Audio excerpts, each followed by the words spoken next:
realize that. I'm talking to the old me. I was 230 pounds before. So I'm telling myself, get your big back ass up and go to the gym.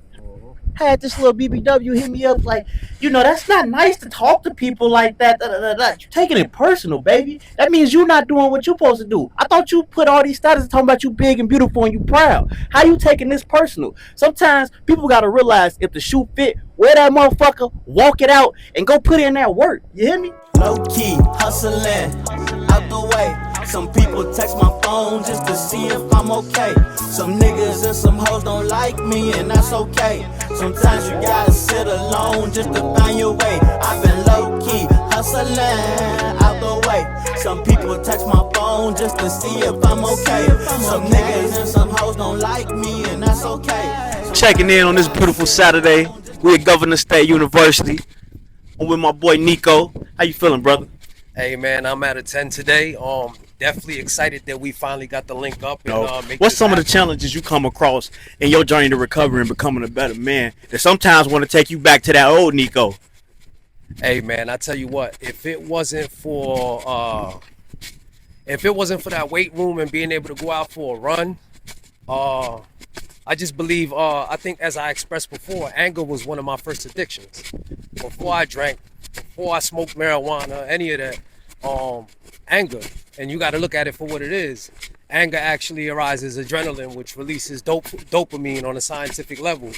And being able to overcome that today by being more humble, compassionate, and patient, I think that's what's changed in my journey, man. Knowing that life is 20% circumstance and 80% of how I react.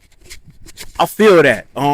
Same way with me, brother. As far as just the anger, it's so easy to be angry. It's easy to take something personal. One thing we talked about is the 4 agreements. I told you 2 that stuck out with me: being impeccable with your word and not taking anything personal. When you are impeccable with your word, you won't take anything personal because you know how you coming. When you're not impeccable with your words, you take everything personally. I'll put it to an example like this. What if I told you, hey, Nico, I'm about to go do this, do that, do that. And next thing you know, you come check up on me and ask me, hey, how that's going? Hey, man, mind your business. I'm taking it personal now because I didn't put in the work I needed to do. You know what I'm saying? Something as little as that. What you feel about that?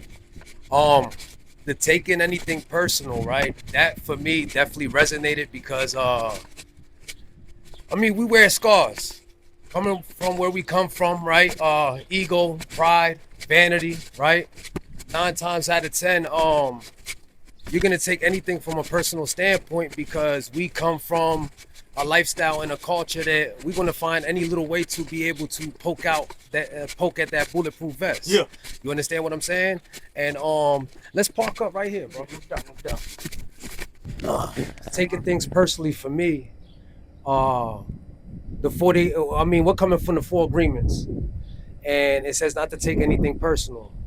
I believe that in every facet of life, no matter if it's trying to find a manageable lifestyle, an employment at a new job, or even being in a relationship, meeting people where they're at and understanding that we got our highs days and our lows, right? And you might have tweaked out on me, but I don't know what you went through before that situation. You understand what I'm saying? So I can't take it I think the world is a dangerous place. When you taking everything personal, your life is short-lived. If you ask me, for me personally, taking things personal comes from a lot of people. I'll put it to you this way. I put on the internet not too long ago, and everything I do, I'm talking to me. People don't realize that. I'm talking to the old me. I was 230 pounds before. So I'm telling myself, get your big back ass up and go to the gym. Had this little BBW hit me up like, that's not nice to talk to people like that. Da, da, da, da. You're taking it personal, baby. That means you're not doing what you're supposed to do. I thought you put all these statuses talking about you big and beautiful and you proud. How you taking this personal? Sometimes people got to realize if the shoe fit, wear that motherfucker, walk it out, and go put in that work. You hear me? So it's crazy that you say that. So, as an educator, I facilitate a lot of groups. And on Fridays, I got this group called Weekly Motivations. And I got a real intimate relationship with a lot of the clients. And one of them in particular, I text him and I said, hey, we about to have weekly motivations. And he must have been at a low that day. And he texted me back and he was like, what? That's the group where you show videos of people yelling at you, telling you need to get up off of your ass, right? So, and I could tell like it kind of made him feel some type of way. He apologized later, right? But understanding that, and I say this all the time, I didn't get in this field to be your enabler. I'm not gonna coddle you. I know for me to get up off of my ass, I had to speak to myself like that some days. And I think my hardest workouts came on the days that I didn't want to work out. Yes. And they say, finding and maintaining a manageable lifestyle, it's a constant form of uncomfortability. If you comfortable, you ain't got no motion. No more. When you got motion, that shit is uncomfortable. It's bro. with everything. As far as anything you first trying to do that you ain't been doing, it's gonna be uncomfortable. People don't realize that. Everybody want to sit on the couch. They got it on Netflix now. You don't even got to change to go to the next episode. You ain't got to pick up the remote no more. You hear me? I'm just saying, like, the world is trying. This is the world trying to make you comfortable so you can stay in that system of oppression. You complain about your job every day, but you're not doing nothing about it. You complain about your spouse, but you're not doing nothing to make them better for you. We can all control our world, and people don't realize that. The mind is a powerful thing. And I get it as I get older why they say the mind is a powerful thing to waste. No, absolutely. And with the literature I share with you that I'm writing, it's on the formulation of character. Writing a book. Yeah. What's the name? It's called Dear Caterpillar. Okay. So it's just a quaint. Explain that name for me if you won't mind. Yeah. So it's called Dear Caterpillar because we are the caterpillars, right? And it's an intimate walk in the formulation of character, which kind of dives into manifestation. But more important, like the chapter I have on reinvention and the necessity of purpose, I feel as though it doesn't just speak to the addict. It speaks to people in general. I mean, the man that's running a Fortune 500 company. It doesn't matter where you're at in life, right? Making certain career moves to recognize the personal evolution within yourself to take change, right? Adlerian psychology gets into why man needs purpose. It's a psychological thing. We need a goal to set, right? So being goal orientated, keeping a strict regimen, right? These things are why, right? Where when the addict goes through after what they call the honeymoon stage, we get bored again. Yeah. Right? Because you got to understand our lifestyle outside of here, right? Drinking and smoking and turning up, right? It was constant excitement, right? So now you get back into this lane, you set some goals, I gotta get my license back, gotta get a job, right? Now you accomplish all of this stuff and you sitting there about to get a bright idea again because it's getting boring. So purpose and reinventing your character, right, is necessary. Because if not, you just trying to refurbish the old you. So even biblically speaking, when they speak about growing, like rising from the old Adam to realize the new, it's a mental evolution that you taking on, right? In the sober community, they call up, man, you ain't nothing but a dressed up trash can, right? Yeah. You change, you fancied the outside, but you still got all that psychological trauma. The reason why you kept on going back to substances in that trash can, until you clean that out, you the same old trash can, you just dressed up. So in Dear Caterpillar, I take them into the formulation of character, utilizing admiration, emulation, habit, and character. And how we're building it naturally through working out and goal setting. It's the easiest way to go through that process to realize a new you and who you could become. With everything you just said, as far as the easiest thing to change is yourself. See, everybody wants to, man, I need to go do it. Look in the mirror. When you, right here is all you need to change for the outside of the world around you to change. You know, I mean, and I'm speaking to me. Everybody got different views, but I'm speaking on what I did. A year ago today, bro, I was 160 pounds. My mama sold the house. I couldn't keep up with the bills no more. I was homeless out here, bro. Now, I'm working towards everything that I just lost. And I'm looking good, looking better, feeling better than ever. You could have gave me all the money in the world a year ago, bro, and I would have lost it because, like you said, my mental wasn't on point. You know, it don't matter what you got material-wise. If inside ain't on point, you're going to fall. I mean, you can see it now with, you know, P. Diddy, people that's all the rich that's going through trials. You know, if you live in the right way, you're not going to be in them situations. That's how I view it. Absolutely. So I know we both on our fitness journey, fighting off this cunning and baffling disease of addiction. I want to tell you one thing about me personally when it comes to this working out. It started for me in rehab. I did a 28-day program. I checked myself in July 24th of last year, and I was still messed up. I was bored. I didn't have my phone. I was trying to figure out what to do.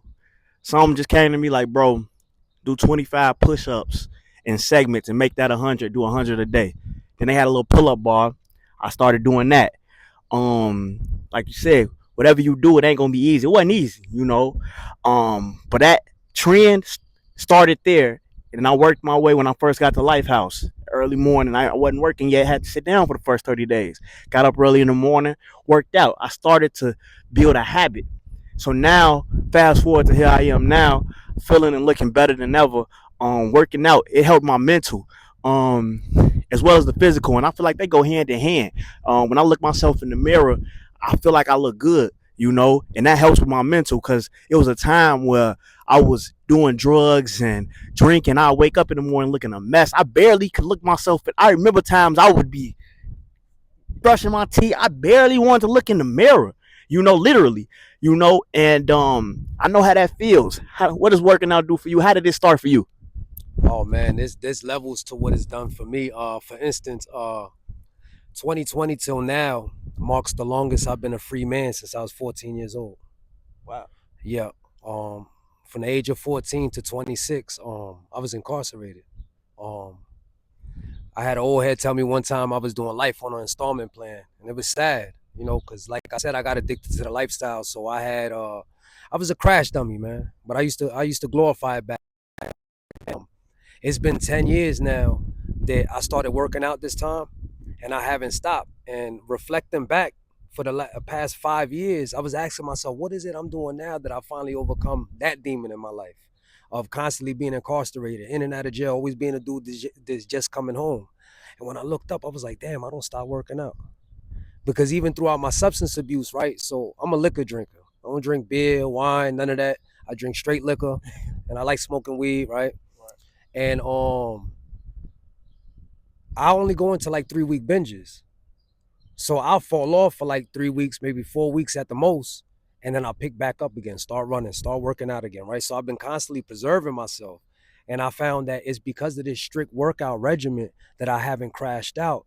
That's why I was getting into earlier, the psychological components to it, right? So understand that a lot of what we do, especially if you're into uppers, it releases adrenaline, which activates in the synapses nerves, dopamine, serotonin. I love cocaine.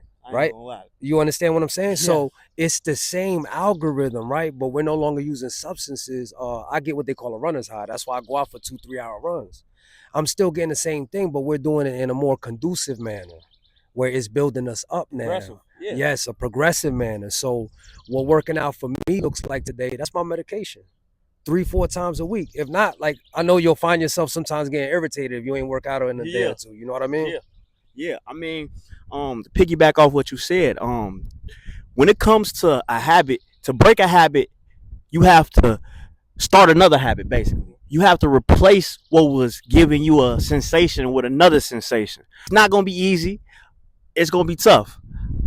Like you said, you was doing it in binges, eventually, I guess now you doing it consistently. I want to ask you, what changed to where now you don't do it in binges, where now it's consistent Nico working out? It was a shift in perspective, like everything is, right? So I no longer looked at it as I'm trying to maintain a manageable lifestyle, right? I had one of the young cats that I just recently got into the Lifehouse to seek treatment. I was at my worst. I was probably binged out for like 4 weeks at the time, and he tells me over the phone, he like, Nico, man, for real, if you ever go back to that lifestyle, bro, you might as well kill yourself. He said, dig a hole and lay in it. And I mean, it's tight vulgar, but I had to hear it that way at that time. So my attempt this time was literally choosing life over death. What I do, it's like me constantly fighting for the life and to illuminate that person within I know that I could be and who I'm becoming. I stand on that today. There ain't no in between. It's always been an in between for me, right? And it's like you got to add in the fact of the fear of success. Like, I know you've had people around you all your life telling you the potential that you possess. Yes. But we fear success. Why? Look at the components that come with success: responsibility, commitment, persistence, right? And there was a subconscious part of us that was like, I'm not ready for that. Let me say this real quick. I liken what we going through with the movie Nutty Professor. I say it like this: when he was taking that blue drink, he was becoming something. He was becoming, the Eddie Murphy, the, Buddy Love. And the guy was like, Professor, you keep doing this, it's killing you. He doing this because he wasn't comfortable with himself when whole time the chick he was having liked him for who he was. So with the liquor, it was like my blue drink that was turning me into Buddy Love, this ignorant, cocky, think I'm all this type guy. And it was really killing me. The more I'm taking this, it was killing me slowly. You know, I just look back because the mind is powerful. It's like a time machine. We always think about past mistakes and past. So every day, I'm not gonna lie, I'm fighting off negative thoughts of you could be here right now if this thing happened. I can't do that. And that's what the mind does sometimes. It tries to trick us into thinking our old lifestyle was the way we can sustain. Sometimes every day my mind be like, bro, you good now. Go ahead and have a drink. I really have to fight that off every day because I know where I was good and where I wasn't. I gotta fast forward that tape, you know. So for me, it's really a mental battle every day, and that's why I stay working out, trying to get better, and I do interviews. I talk to people. It's therapeutic for me to talk and do things like how we doing right now. No, absolutely, man. Everything, every bit of what we're doing, right, and the way that we're networking today is you got to be jotting this down. This is your algorithm, right? They speak of that straight and narrow path in the Bible, right? But to me, I believe to each his own straight and narrow path. There's no said straight and narrow path. It ain't. You understand what I'm saying? Right. And it's like, religiously, they have put it into a box, and it was just like, all right, there's only one way, and it's this dude, he walked on water or whatever. And, my belief system today is kind of quirky because I do believe in the teachings of Christ. I believe in Christ consciousness, right? But I don't believe in one said way. And through transparency, like what we doing now, we're able to expose that to people, right? And maybe they're going to gravitate to what you got going on. Or what I got going on. So exactly, the choice is yours. And today, what my manageable lifestyle looks like is some mornings getting up at 5 o'clock a.m., going for a run, coming back, targeting whatever muscle group that is. I intermittent fast. So I might drink my secret little concoction I put together, grapefruit juice, lemon, lime, you know what I mean? Ginger, turmeric. After I drink that, I don't eat again till about 5, 6 p.m. I ate one solid meal. Now I'm finding with that, right? Not to go too far off topic. So I found that because of my diet, I cut out pork, I cut out red meat, I'm eating more fishes. I found that a lot of that was causing anxiety for me. A lot of sugar that I was eating was causing depression. So you saying the food we eat can affect our mental? I want to go back to. Oh no, absolutely. The food that we eat most definitely does. I mean, if you look deeper into it, a lot of the preservatives that they put in the food, it's not even natural for us to be eating, right? So as you want to realize your vessel at its full potential, we got to connect back to the earth, man. The sun is so important. It's the reason why we are melanated beings. Hey, right? you was just touching on how I'm doing my videos and I'm getting better. One thing that's been helping me, bro, and it could probably help the next man. People are scared to try stuff because you shouldn't be scared to lose. You shouldn't be scared to fail. You shouldn't be scared for somebody to say this was bad. You shouldn't care what nobody say. For me, my journey that helps me and what I did, my blueprint to how I'm living right now as of today is I don't care what anybody thinks, what anybody has to say. I'm going all in for what I'm trying to do. So as far as when I'm, like you said, I'm getting better with my transitions on my videos, and that come from not knowing what to do. I had to keep doing it to get better. Do something 100 times and see how many times each time you get better at it. I could do 25 pull-ups. At first, I could only do it in 5 sections. So, I mean, the human body is made to keep advancing. As a man, we should always want to progress. That's our problem sometimes. A lot of us get content. We get fat off the land, as to say. And you can't do that because if you're not moving forward, you're only going backwards. You just don't see it. No, absolutely. And you just touched topic on something that I just you was getting into along the lanes of validation, right? That's so important. I mean, from a psychological aspect, right? Because a lot of us that dive into substance abuse, right? It was either because of influence or, earlier influences or whatnot, we become people pleasers. We do. I did. I was that. Right? My mom said I was living for the world. My mom used to tell me all the time, live for Ronald. She used to say that. And that is so important, right? Because now getting back to the psychological trauma, right? And we got this in the interview on Life Beyond Lifehouse, where I was speaking about how people view. That's why I always say manageable lifestyle. I don't say substance abuse, because you got dude bagging your groceries up at Walmart. There's never been exposed to behavior health. They got issues, but he's not on medication. Nobody ever told him that he's emotionally disturbed, right? But for some of us that was exposed to that, like me early on coming in the foster care system, I got the stigmas put on me. I got the diagnosis put on me. And instead of being a kid that just had a lot of energy, I was told I was certified hyperactive, right? So anyhow, getting back to like the validation aspect of it, right? To live your best life and like really find that peace and become who you're gonna become, that validation gotta be yours. It can't be moms. It can't be your significant others. It can't be, because if you're not happy with who you are and you're merely just putting that mask on, it depletes you. It's gonna eat you alive, right? It's gonna leave you empty, because I got a whole bag full of different masks, and when I pull up on this one, hey, woo, woo, this is who I am. There's a certain peace that you find in genuinely being yourself, and for me, it has not been an easy journey, bro, because some people say I'm too abrasive. Other cats try to judge me from the outside, and he think he that, he think he this, and that used to bother me, because me knowing that I'm a genuine individual is just like, I lay awake at night thinking like, what's up with this dude, man? Why he don't? People will look at you because you walk in with your head high, tunnel vision, not thinking about them. You might not say what's up that day. That don't mean you got a problem. See, I go back to taking things personal, and when you take things personal, it mess up everything. I'm walking in with my head high, straightforward. I'm on a mission. People wonder why I be at work. I'd rather work alone, because now I'm thinking, I'm focused. People want to talk to each other all day. A lot of people don't want to be in their own head. They want to block it out with the noise out here. You get what I'm saying? So, I feel what you're saying, because people thinking because you focused on you and your journey that you think you better. No, you think I'm better. Okay? People don't want to look in the mirror. And his journey, speaking of the journey, it's a selfless process. So if you are looking into being a selfless individual, you first have to be selfish. So I don't mean to always get holistic on y'all, but considering the fact that they said there's only two great commandments: honor thy father, thy God, right, and loving your neighbor as you love yourself. So I simplify those two: honor thy father, thy God, right, Father, Son, Holy Spirit, right. You is the Father.